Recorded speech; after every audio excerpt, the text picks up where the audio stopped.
Oke, kita bahas tentang fluidostatis ya. Jadi fluidostatis ini kan sebenarnya sudah sering kali apa ya untuk SMA itu udah pernah kalian temukan materi ini karena materinya memang apa ya materi basic buat SMA, jadi juga aplikasinya tentunya sangat banyak dalam kehidupan sehari-hari.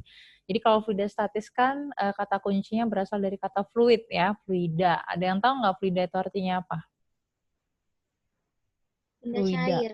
Ya, ada yang bilang itu zat cair gitu ya. Tapi apakah hanya zat cair yang termasuk fluida? Jadi yang namanya fluida itu kan dia tidak hanya zat cair ya, tapi juga bisa berupa zat gas. Ya, jadi intinya zat yang dapat mengalir, bisa zat cair maupun zat gas. Nah, dia statis sifatnya dia konstan atau tetap gitu ya.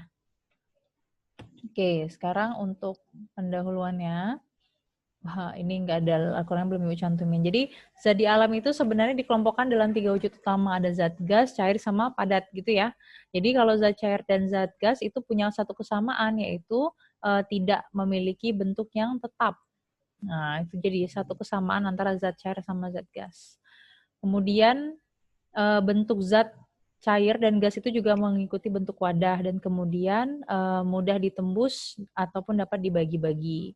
Nah, zat-zat inilah karena dia memberikan sedikit hambatan terhadap perubahan, makanya dia dikatakan sebagai yang namanya fluida karena ketika dirubah ketika dirubah sedikit dia bisa berubah bentuk ya antara zat cair dan zat gasnya. Oke, sekarang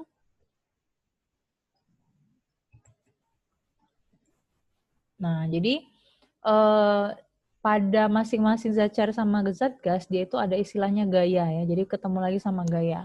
Jadi antar partikelnya itu memberikan gaya pada wadah yang menjadi tempat tampungan zat tersebut.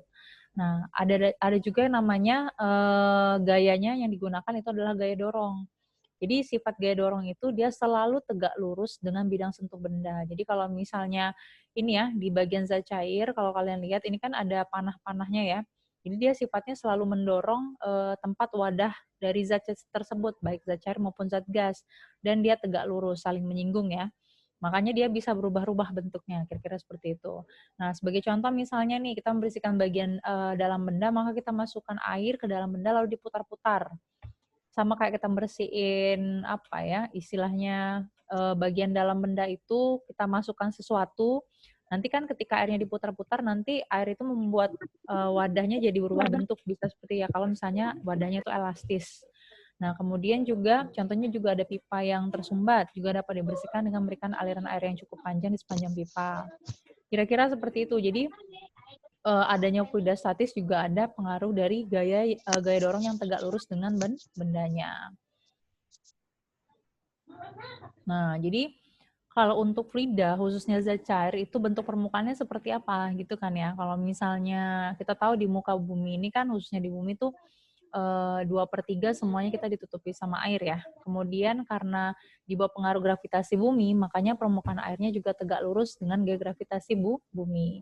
Kalau misalnya tabungnya tadi dalam keadaan lurus seperti ini, maka gaya gravitasinya arahnya ke bawah tetap arahnya menuju pusat bumi ya.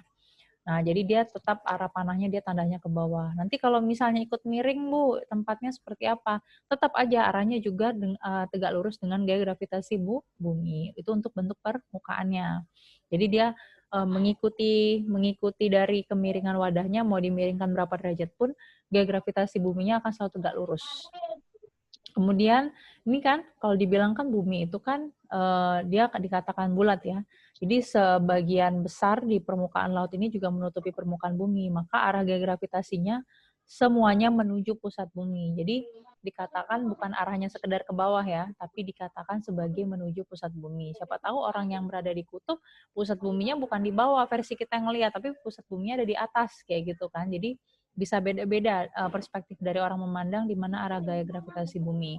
Tapi tetap dia harus menuju pusat bumi. Nah, kemudian kita masuk ke massa jenis ya. Jadi dalam fisika, kalau misalnya untuk tingkat masing-masing dari benda yang homogen, itu kan ada namanya ukuran kepadatan atau densitas. Ini SMP udah pernah sih belajar, namanya massa jenis. Jadi dia menunjukkan masing-masing benda tersebut punya ciri khas. Contoh antara minyak goreng, minyak oli, sama sunlight ya, atau misalnya zat cair pembersih di rumah yang kalian punya pasti kan punya tingkat kekentalan yang berbeda-beda. Juga sama hal kecilnya, sama kayak antara kertas ya yang 70 gram dengan bentuk karton, itu kan juga punya massa jenis yang berbeda-beda, tergantung dengan luas permukaannya juga. Nah, makanya dibilang di sini dalam fisika juga dikatakan bahwa massa jenis itu adalah massa persatuan volume gitu ya. Jadi kalau ditanyakan apa itu massa jenis ya, jangan dituliskan mentah-mentah rumusnya seperti ini, tapi jelaskan bahwa massa jenis itu menunjukkan tentang ciri khas, kekhasan atau densitas dari benda homogen. Makanya rumusnya ini ya, rho sama dengan M per V. M itu massa, V itu volume. Itu ya. Volume benda kan bisa beda-beda. Kalau misalnya bentuknya tabung, volumenya rumusnya apa? Ada yang masih ingat nggak? Volume tabung.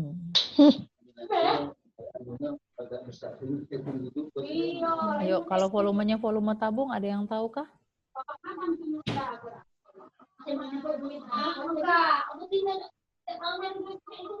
Ya, jadi ini ya, volume tabung itu dia rumusnya jadinya apa? Luas alas dikali dengan ketinggian, gitu ya. Jadi dia luas alas dikali dengan tinggi.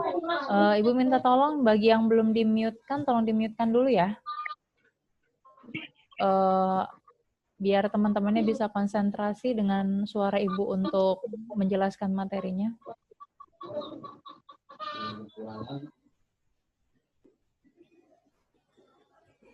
Oke, terima kasih.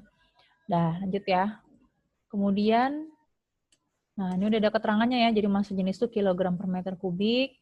Ini salah satu jenis besaran turunan, kalau kalian masih ingat. Kemudian massa kilogram dan volume dia meter kubik. Nah, ini tadi, jadi masing-masing benda zat padat, cair, gas itu semua punya massa jenisnya. Udah ketentuannya seperti ini dalam perhitungan bahwa aluminium itu 2,7 dan satuannya gram per centimeter kubik. Jangan bingung ya, ini cuma bentuk konversi satuannya aja. Jadi massa jenisnya bisa kilogram per meter kubik atau gram per centimeter kubik. Tapi kalau mau dikonversikan antara kilogram meter kubik ke gram per centimeter kubik itu dikali dengan 1000 ya. Jadi biar kalian ingat ya, itu seperti apa bentuknya. Nah, jadi kemudian di sini ya. Nih, kilogram per meter kubik ke sini. Ini jadinya gram per centimeter kubik ya. Itu setara dengan dikalikan dengan 1000 ya. Kalau mau dikonversikan satuannya gitu. Nah, jadi ada aluminium, besi. Bu, apakah ini harus dihafal ya? Nggak perlu. Kalaupun misalnya Ibu ada ngasih soal, latihan atau apa, biasanya dikasih tahu. Karena kalau latihan kan masih bisa cari-cari ya istilahnya di internet. Tapi kalau misalnya ujian, pasti saya kasih tahu, oh besi sekian, tembaga sekian. Kayak gitu, ada tabelnya disediain. Jadi kalian cukup pakai aja apa yang ditanyakan dari soal gitu. Nah, kemudian ada lagi namanya tekanan. Yang paling gampang sih gini, kalau tekanan tuh sifatnya kalau kayak ujung paku. Jadi ujung paku itu dibuat runcing, kenapa? Gitu kan? Kenapa nggak tumpul aja gitu ya? Karena dia untuk mendapatkan tekanan lebih besar sehingga lebih mudah menancap pada benda lain. Jadi dia lebih gampang. Kalau pisau dia lebih gampang nge-slice-nya. Kalau ujung paku dia lebih gampang buat ditempatkan pada dinding ataupun kayu dan semacamnya gitu ya. Contohnya juga sama kayak perbandingan antara high heels.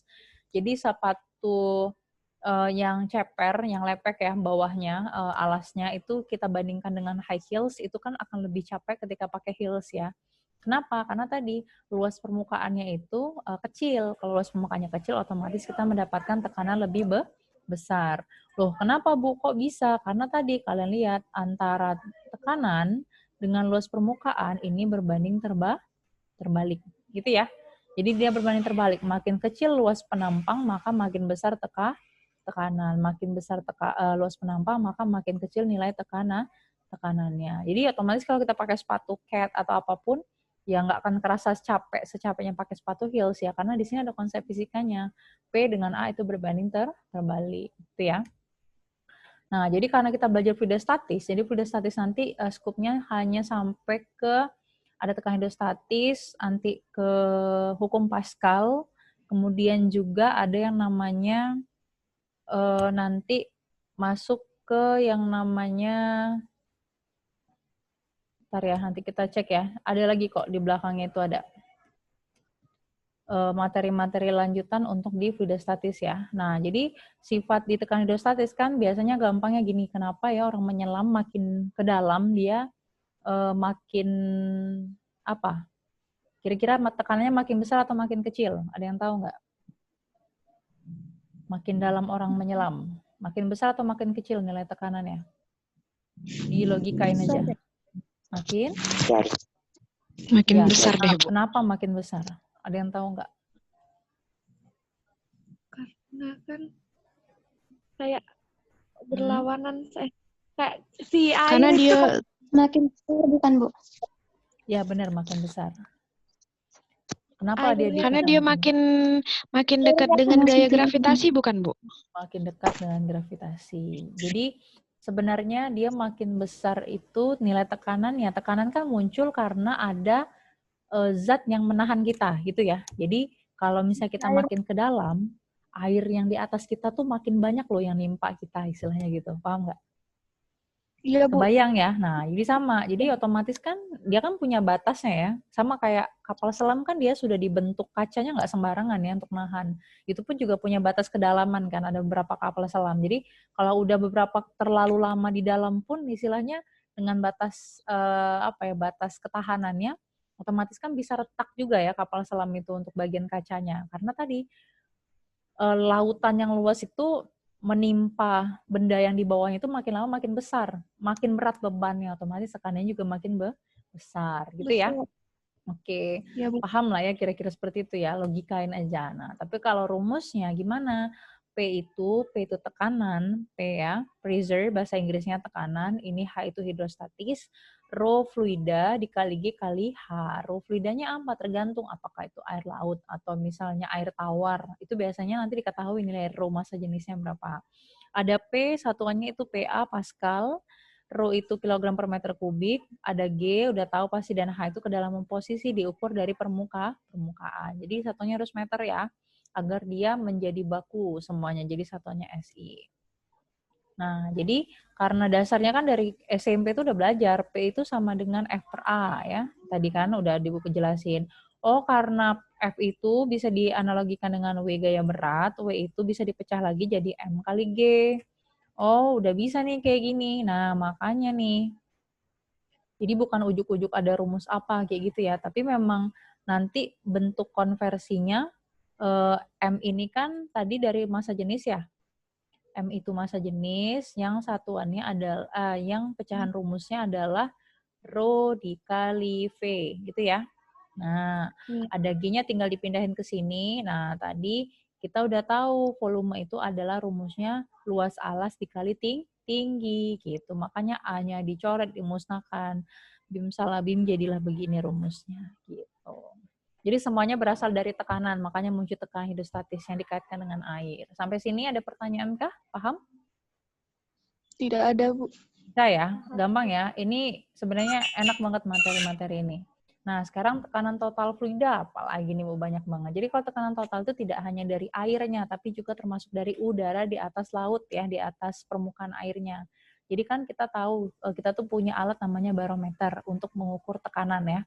Jadi kita tahu sebenarnya di sekeliling kita tuh punya nilai tekanan udara pun ada. Nah, jadi itu juga bisa menjadi faktor untuk mempengaruhi nilai tekanan pada benda yang berada di bawah permukaan air. Itu juga mempengaruhi. Nah, jadi PO ini itu dikatakan namanya nilai tekanan total fluida. Bentar ya. Jadi kalau untuk di udara, nilai P udara itu nilainya 10 pangkat 5 Pascal. 10 pangkat 5 itu sekitar 100.000 lah ya, kira-kira gitu. Nah, ini nilainya udah ketetapan. Atau dia mungkin kalau udah pernah dengar nilainya setara dengan 1 atm, 1 atmosfer. Nah, gitu. Dia setara dengan 10 pangkat 5 Pascal. Jadi dia sifat menarik yang dimiliki zat cair statis adalah adanya tekanan yang dilakukan oleh pada benda yang dicelup ke dalam zat cair tertentu. Bisa muncul karena benda yang menahan benda zat cair di dalamnya. Gitu ya. Di sini saya ada contoh soal sebenarnya ya. Mungkin bisa ngitung-ngitung aja kali ya. Nggak usah kita coret banyak-banyak. Kedalamannya 37.000, massa jenis airnya 1.000. Ditanya tekanan total. Nah, ayo. Ada yang bisa cari tahu tekanan totalnya berapa? rumusnya aja nggak tahu ini. Coba kita bikin dulu ya. Tekanan total, P total itu setara dengan P0. Ini harusnya PT ya, bukan P0 ya. Jangan salah. P0 itu untuk udara, nanti salah. Ditambah dengan PH. PH itu kan sama dengan rho kali G kali H tadi ya. Nah, P0 udah ada nih. P0-nya udah ada nih, 10 pangkat 5. Ini rho GH berarti rho-nya masukin 1000. G-nya 10 ya. 10. Terus H-nya 37. Oke, siapa yang bisa menjumlahkannya berapa? 10 pangkat 5 itu setara dengan 100.000. Berarti 0,37 kali 10 pangkat 5. Sama dengan 370 tambah 100.000 itu kan jadinya 470 ya? Benar nggak? Sama dengan 37. 470 nggak jadinya? 37. Kok 47? Oh iya. 370 ya nggak sih? 370.000 Iya, tambah dengan 100.000 kan ya? Oke, satuannya Pascal ya. Nah, gitu. Kalau Ibu mintanya satuannya kilo Pascal gimana? Kilo Pascal. 1000 bukan? Iya, tinggal bagi 1000. Jadinya 470 kilo Pascal. Jadi jangan bingung ya kalau dikit-dikit nanti Bu minta tanyain seperti ini apapun di soal juga wah banyak banget satu yang nggak banyak, cuma konversinya aja. Jadi sama kayak kilogram ke gram gitu kan. Gampang ya. Bisa ya sampai sini? Bisa, Oke. Iya. Siap. Nah, sekarang kita ke aplikasi ketinggian permukaan fluida. Jadi aplikasinya dalam bejana berhubungan. Jadi ada beberapa bejana seperti ini, ada bejana A, B, sama C. Kalau di fluida dia dikatakan bahwa minimal kalau misalnya ketinggiannya itu berada dalam tinggi yang sama, otomatis kayak A, B, C, nilai tekanannya pasti juga sama. Jadi nggak usah bingung-bingung. Kalau misalnya ABC, tekanan mana yang paling besar? Kayak gitu ya, sama aja. Jadi dia tekanannya antara A, B, C-nya pasti sama. Gitu ya. Jadi kenapa? Karena posisi ketinggiannya tuh sama gitu. Tapi nanti Bu, kalau beda-beda gimana? Ya, kalau dia beda-beda, tergantung nanti nih, lihat. Kalau misalnya A-nya makin ke atas, berarti tekanannya mengecil ya. Karena udah beban di atasnya tuh nggak lagi terlalu besar seperti sebelumnya. B-nya makin ke dalam makin besar juga seperti itu. Dan sebaliknya, intinya kayak gitu ya. Oke.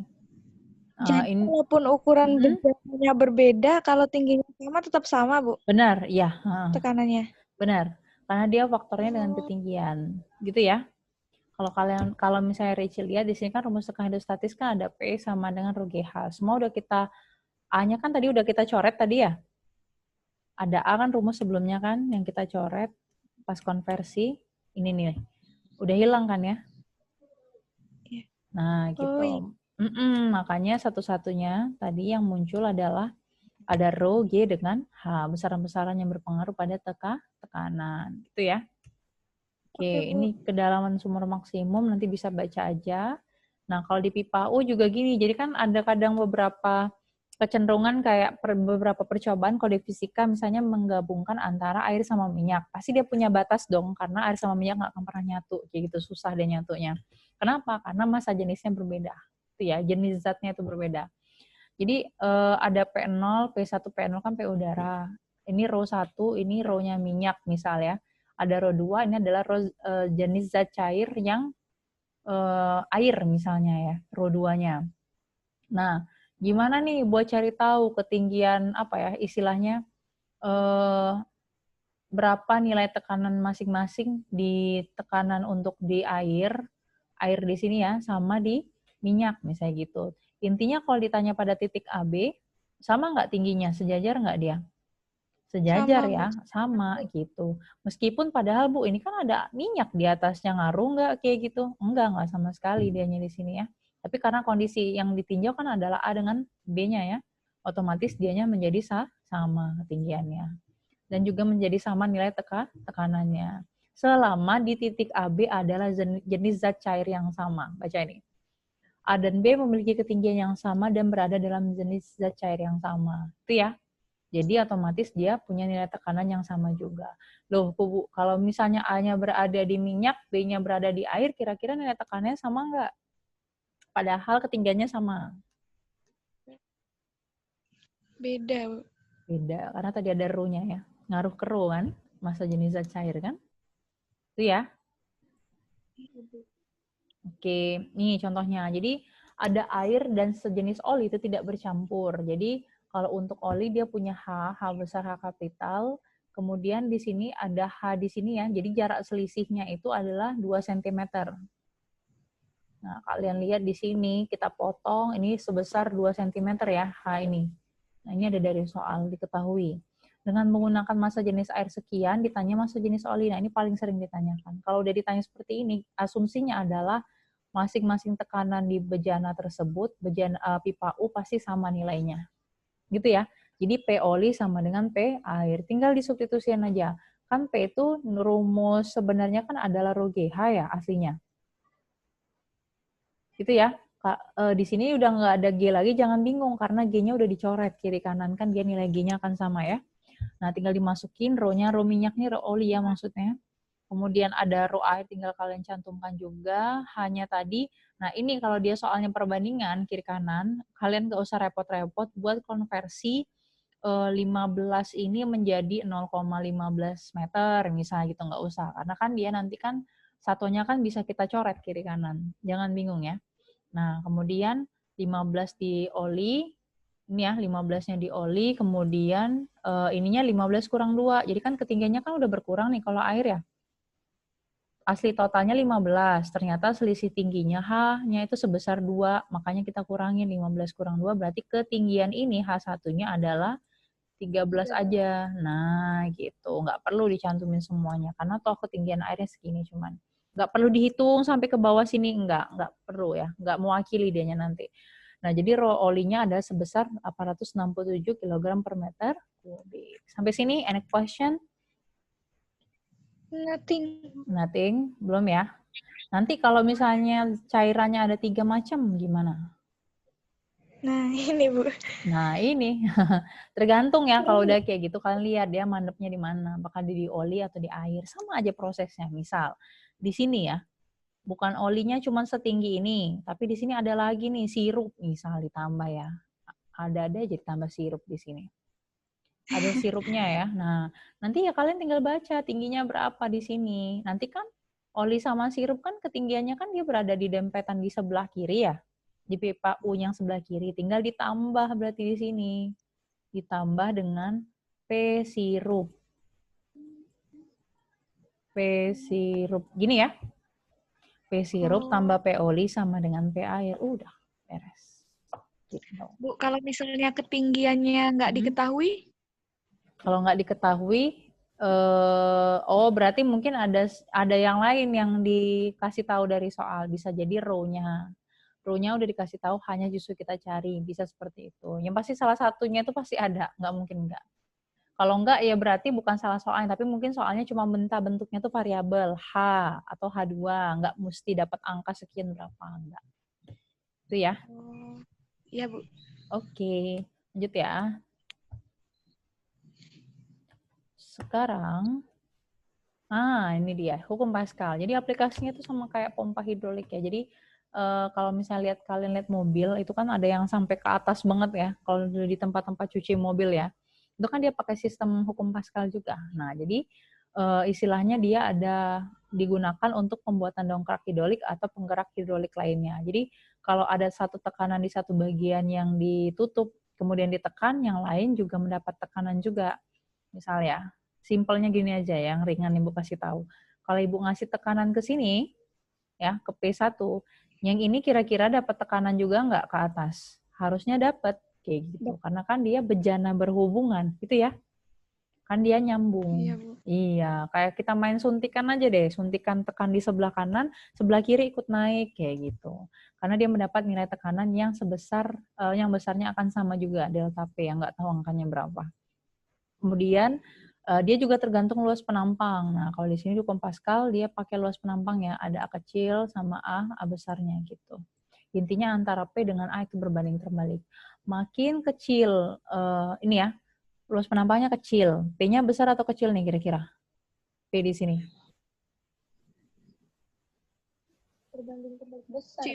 Makin besar. Iya, benar. Kan berbanding terbalik ya. Nah, kalau A-nya makin besar, otomatis P-nya makin kecil. Gampang dia buat naik gitu. Itu ya. Nah, jadi ini contohnya ada dongkrak hidrolik pada tempat cuci mobil, dia punya pipa atau istilahnya piston ya. Dia punya jari-jarinya 10 cm, tapi didorong dengan sejenis oli. Jadi oli itu dihubungkan sama kompresor yang memberi tekanan pada oli sehingga dapat menaikkan dan menurunkan kendaraan cuci. Jadi ini sistem yang di mobil ya, yang suka dinaikkan naik turun cucian mobil. Berapakah tekanan gas dalam kompresor agar dapat mengangkat mobil yang memiliki massa 1000 kilo? Nah, kira-kira gimana? Jadi kita cobain.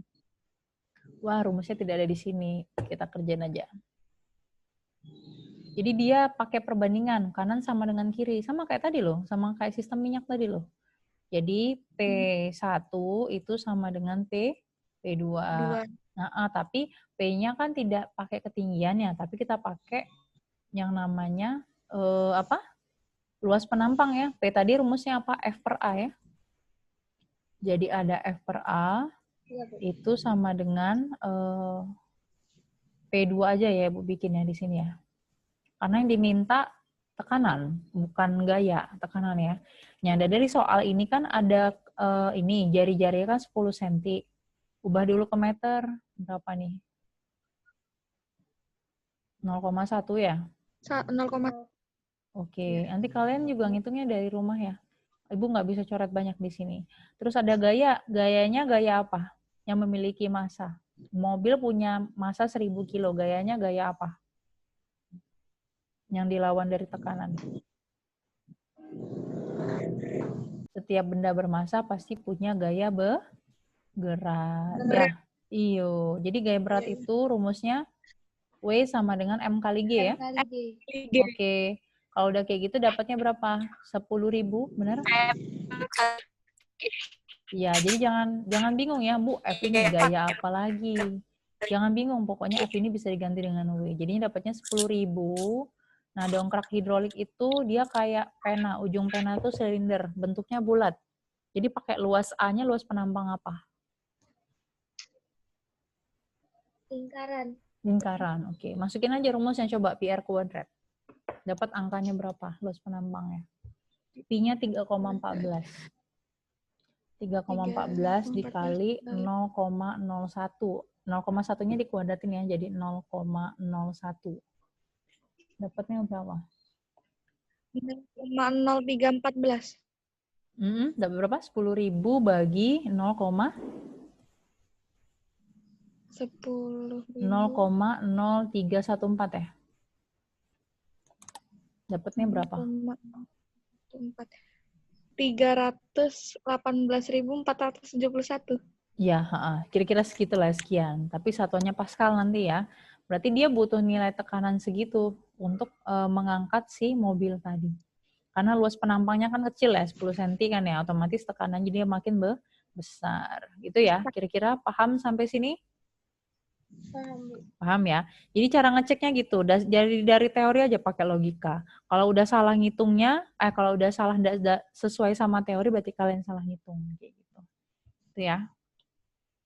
Nah, sekarang ada gaya angkat. Jadi pernah kali ya kalau, Archimedes, Ibu lupa banget. Archimedes itu kan ada,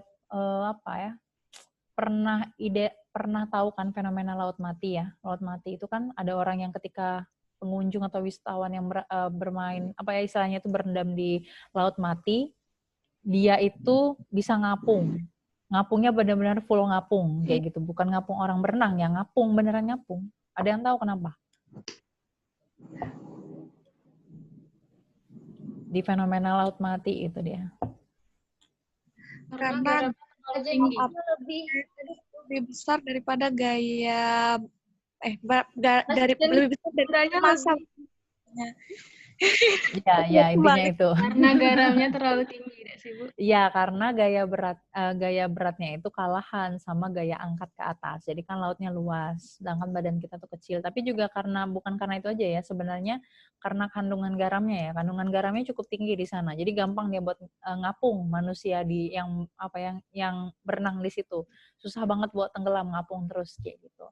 Sama halnya juga kok bisa ya, kapal ini kan semuanya besi. Terus dia bisa ngapung di atas permukaan air. Ada yang tahu nggak alasannya kenapa? Padahal ini besi, full besi ini semua. Karena di bagian kapal Karena itu ada benda apa gitu. ada lambung Baca dulu. kapal. Lambung kapal namanya. Nah, ya itu. Iya, jadi lambung kapal itu kalau misalnya di film-film, kalau bocor dikit kan ya, sama kayak perahu aja ya, kalau bocor dikit udah tenggelam ke isi air kan. Ya kira-kira seperti itu. Jadi analoginya gaya angkat Archimedes ini muncul dari permukaan lautnya. Jadi ada gaya angkat ke atas gitu ya. Jadi setiap benda yang dicelupkan ke dalam fluida akan mendapat gaya ke atas seberat fluida yang dipindahkan. Maksudnya gimana? Jadi Archimedes ini punya cerita. Archimedes ini kan nama ilmuwan ya, ilmuwan Yunani. Dulu dia itu adalah orang kepercayaannya dari raja lah, ilmuwannya gitu. Nah, jadi di kerajaan itu dia pernah diminta sama raja untuk mengecek keaslian dari mahkota emas yang didapatkan dari kerajaan lain. Disuruh ngecek ini benar nggak emasnya asli atau palsu. Gimana cara ngeceknya? Padahal kan dulu nggak punya ya istilahnya alat-alat ukur pengecek emas, pendeteksi emas asli atau palsu gitu kan kayak sekarang. Jadi dia menemukan inspirasi itu melalui ketika dia mandi dan berendam. Kalau misalnya kita berendam ya di bathtub, ketika kita masuk ke dalam bathtub pasti ada air yang naik kan ya? Kebayang nggak? Iya, Bu, Ada ada. ya, ada yang naik ya. Jadi yang air yang naik itu sebesar, berarti ketahuan. Kita bisa tahu berat badan kita pun juga sama seperti itu. Kita masuk ke dalam air, terus dilihat ketinggiannya berapa, itu bisa tahu ini nanti berapa berat badan kita dihitung dengan menggunakan massa jenis tadi. Rho sama dengan M per V. M di situ kan ada massa. Masa kita tahu aja Rho massa jenis tubuh kita tuh berapa. Dikali dengan V luas penampang volumenya gitu. Ketemu nanti masanya. Sebenarnya kan kalau sekarang kan nggak mungkin ya timbangan ada. Tapi kan kalau dari dulu kan nggak pernah ada yang seperti itu. Nah, otomatis dia bilang Archimedes, Eureka, saya menemukan caranya. Jadi dia udah tahu massa jenis emas itu seperti apa, dihitungnya sama beliau, sama Archimedes, otomatis bisa dibuktikan kalau misalnya nilai Rho-nya tadi sesuai nggak dengan Rho emas asli gitu.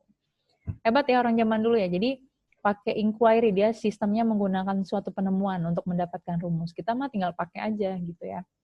Ini gaya angkat Archimedes namanya. Jadi misalnya nih, massa tubuh kamu ada 48 kilo dan mandi di kolam renang merasakan tubuh menjadi ringan. Nah, tahu ya kenapa makin ringan ya? Karena ada gaya angkat. Nah, misalkan skala neracanya menunjukkan angka 25, berapakah gaya angkat Archimedes di tubuh kamu atau berapakah volumenya? Gunakan massa jenis air. Ada nggak ya pembahasannya di sini buat tambahin? Wah, nggak ada yang ini.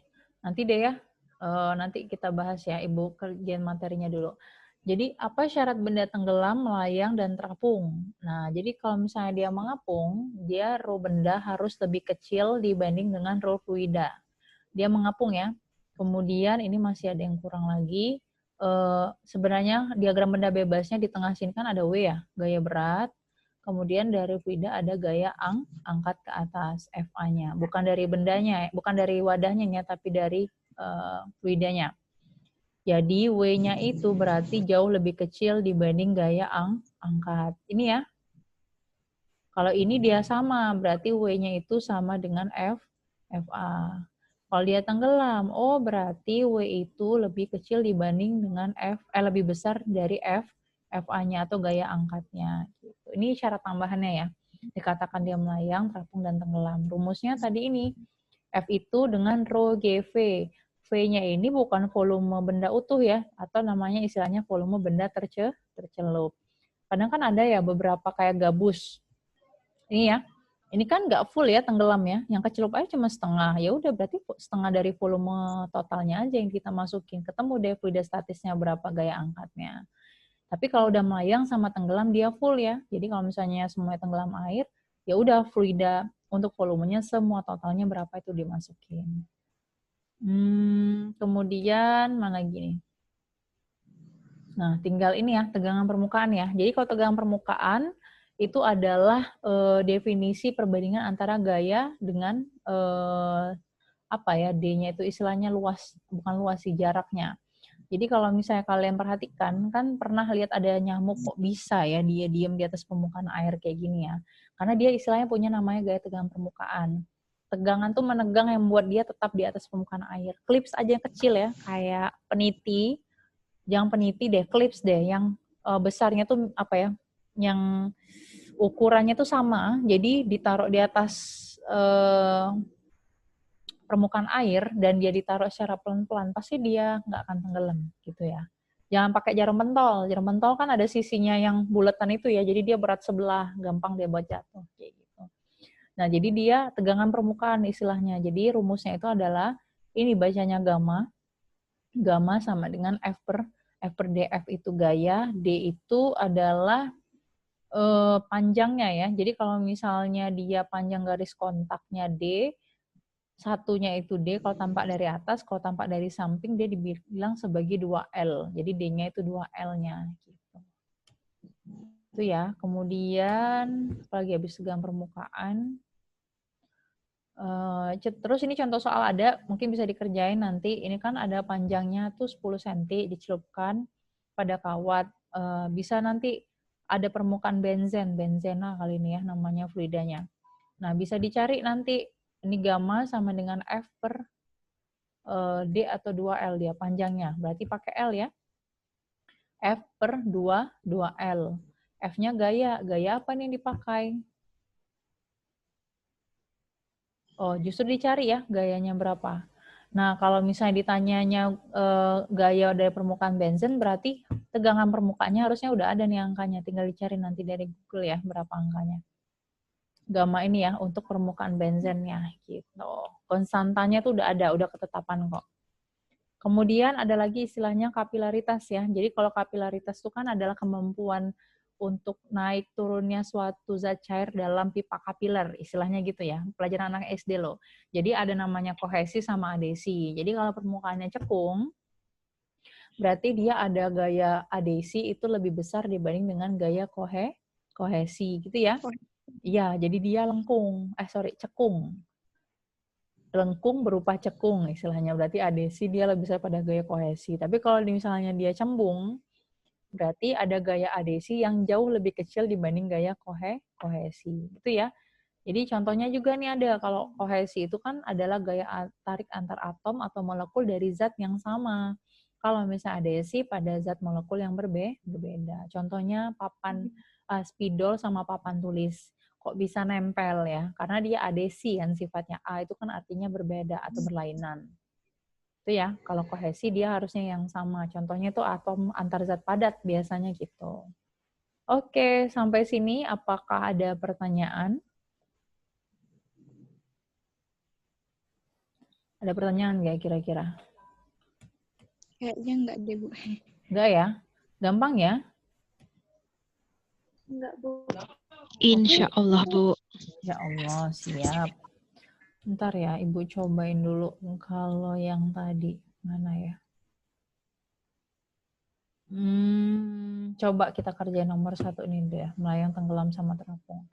Jadi katanya diamati hanya 1/4 bagian benda berada di permukaan air, sedangkan 3/4-nya dalam air. Berarti yang tercelup itu adalah 3/4. Benar nggak? Yang kena air. Iya. Ya, gitu ya. Berarti ini V tercelupnya 3/4. Udah ketemu. Berdasarkan data tersebut, berapakah massa jenis benda? Berarti kita cari dulu F itu sama dengan rho gitu ya. Dikali G dikali V. Gitu? Iya, rho GV. Ya. Nah, sekarang rho-nya dari soal tuh nggak ada ya. Tapi F ini bisa kita ubah. Ini, F itu bisa kita ubah. Bentar ya. F-nya itu bisa kita ubah menjadi W, gaya beratnya. Kan dari soal kan nggak diminta gaya angkatnya ya. F-nya kita ubah menjadi W, itu sama dengan rho kali G kali V. Udah. W itu rumusnya apa? Gaya berat. Oke, good. Massa kali Massa kali gravitasi. Ini M kali G. alias rho, sip kali V. Ada yang bisa kita coret lagi? G ya? G-nya, Bu. G-nya, Bu. Siap. Oke, sekarang M ini masanya dari soal ada nggak masanya? Nggak ada ya? 1 Nggak ada. Seperempat itu Nggak ada. seperempat bagian aja volume. Rho-nya kita pecah, rho-nya dicari. Terus V-nya 3/4 ya. 4. V tercelup. Ini kayaknya kurang masanya deh. Ibu lupa nyantumin. Nggak apa-apa, biarin bentuk variabel. Jadi rho-nya ketemu jawabannya berapa? 4/3. 3M. 4/3. V-nya jangan lupa dong. M per V ya. M per V tercelup ya nggak? Ya, nanti tinggal gampang ya. Kalau ada masanya tinggal dimasukin aja. Masanya berapa di sini, oke? Bisa dipahami? Oke, gitu ya. Kemudian ini ada lagi. Sebatang aluminium digantung pada suatu sekawat. Nah, ini kalau udah ada suatu sekawat ini berarti kayak gini kira-kira. Jadi ini ada wadah. Ini. Dia tercelup, dicelupkan ke dalam sebuah bejana. Berarti dia kecelup semua. Bentar. Ibu hapus dulu. Kalau misalnya dia udah bilang kayak gini, berarti ciri-cirinya ini soal menggambarkan kalau dia dicelup semua. Kalau dari soal nomor 1 kan kelihatan ya 1/4 bagian gitu ya di permukaan air. Nah, berarti nggak secelup semuanya, ini terapung dia namanya. Kalau kayak gini berarti ya analoginya. Iya, semuanya itu tenggelam. Nah, terus dia digantung. Otomatis kan ada gaya tuh. Tadi ada gaya apa ke bawah? Gaya berat. Kemudian ke atas ada gaya apung ya? F. Archimedes. Kemudian kayak tegangan tali. Nah, tegangan kawatnya arahnya kemana? Ke Mana? bawah. Ke atas. Ke atas. Ya. T ya. Oke. Jadi yang searah tinggal ditambah. Ini T searah dengan F ya. Oh, berarti Bu T ditambah dengan F gitu. Sama dengan W. Gitu ya. Paham nggak sampai sini? Yep. Oke, gampang. Berarti tinggal kalian masukin T itu kalau ditanya berarti sama dengan W dikurang dengan F. Yoi. Berarti W-nya tinggal masukin massa kali gravitasi ya. F-nya tinggal pakai rumus rho kali G dikali V tercelup. Ya, kali V tercelup. V tercelupnya berapa? Bisa dicari nggak? Pakai rumus tadi loh. Ini ada massa, terus di sini ada massa jenis. Tadi kan rumus rho itu kan sama dengan M per V ya. Kalau ibu nyari V berarti rumusnya jadi M per rho. Nah, bisa dicari kan? 1/2. Ya, 1/2,7 kali 10⁻⁻3. Dapat nggak kira-kira? 1 bagi 2,7. 0,37 kali 10⁻⁻3. Oke, dapatnya 0,37 kali 10⁻⁻3. 10⁻⁻3. Nah, nanti udah dapat dari sini tinggal substitusin aja. Berarti dapat masanya 1 kali 10 di sini ya. Dikurang rho-nya tuh 2,7 kali 10⁻⁻3. Terus dikali dengan G-nya 10. Dikali dengan 0,37. Kali 10⁻⁻3. Wow. Ini plus ya harusnya ya. Jadi ini coret tinggal musnahkan. Kan pangkatnya sama. Wow, jelek sekali. J-nya 2,7 kali 10 kali 0,37. Cang berapa? 2,7 kali 10 jadi 27. 2,7 kali 10 kan 27. 0,3 itu, Bu. Ya, 0,37. 9,9. Dikali 0,37. Dapatnya 9,99 ya. Berarti dia dapatnya, ya, jadi dapatnya 10 dikurang dengan 9,99. 0,1. Iya, benar sekali. Satuannya Newton ya. Oke. Sampai sini bisa? 0,0. Udah Bu, bisa. Insya Allah. Bisa ya? Oke, siap. Ya, kira-kira kayak gini lah. Ada yang mau ditanyakan? Sampai saat ini belum ada, Bu. Sampai saat ini belum. Bu. Tadi itu, ya.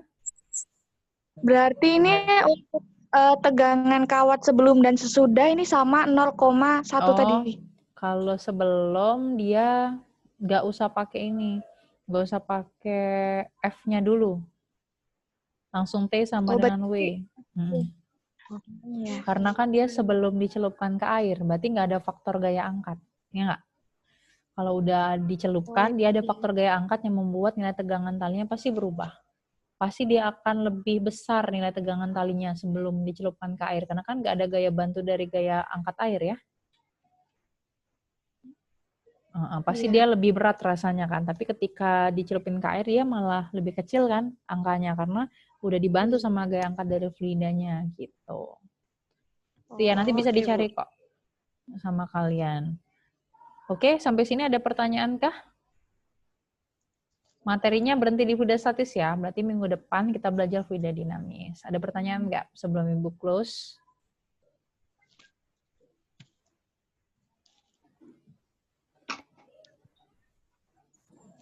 Udah? Nggak ada? Nggak ada. Iya. Udah ya, Ibu stop share. Siap. Oke. Udah ya, sekian ya. Kalau untuk latihan-latihan soalnya nanti bisa kalian banyak-banyak latihan aja deh dari buku-buku fisika dasar ya. Kemarin udah dapat belum buku itunya? Yang dari Mikrajudin Abdullah dari ITB. Sudah, Bu. Udah ya. Nah, rata-rata Ibu tuh ada ngambil-ngambil soal latihannya juga dari situ kok. Bagus-bagus soalnya. Nanti bisa dipelajarin lagi ya. Ya, Bu. Oke, terima kasih ya untuk hari ini. Bu rasa udah cukup juga, udah hampir sejam juga ini. Mau kita close dulu. Terima kasih untuk partisipasinya. Sampai ketemu minggu depan ya. Minggu depan tanggal 28. Oh, masih masuk kan ya? Nggak ada libur kan? Masih. Masih ya? Oke. Yuk, terima kasih untuk siang hari ini. Semoga ilmunya bermanfaat dan berkah. Kita akhiri dengan lafaz hamdalah. Alhamdulillahirrabbilalamin. Alhamdulillahirrabbilalamin. Nanti seperti biasa akan ini Ibu Alhamdulillahirabbilalamin. Ibu record dan Ibu upload di YouTube ya kalau buat dipelajari lagi, buat diulang-ulang. Siap, Bu. Ya, Bu. Oke, Baik, terima Bu. kasih Ya, banyak Bu. ya. Assalamualaikum warahmatullahi wabarakatuh. Waalaikumsalam warahmatullahi wabarakatuh.